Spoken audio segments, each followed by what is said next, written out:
Today is a sad day in the war against corruption, bad governance, and impunity in Kenya, and Nairobi City County to be specific.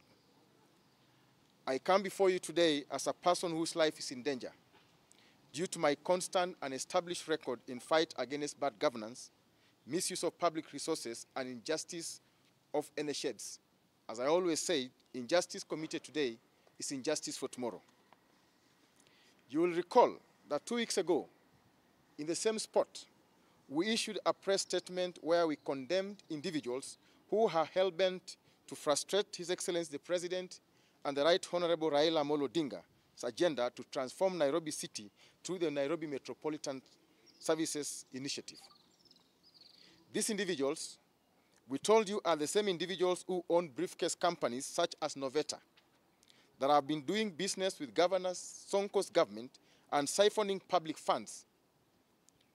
As we address you this morning, revenue collection by the county is at its worst since the introduction of this company as a host company in revenue collection for the Nairobi City County.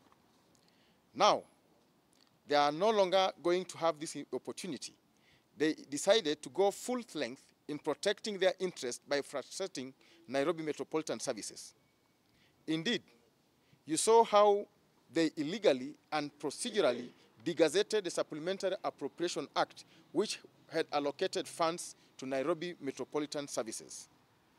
Luckily, we have taken this matter to court as an assembly, and we are determined that justice shall prevail. The import of the case in the High Court is that no individual, in whichever office they hold, shall ever purport to annul a gazetted legislation by the relevant county assemblies in Kenya.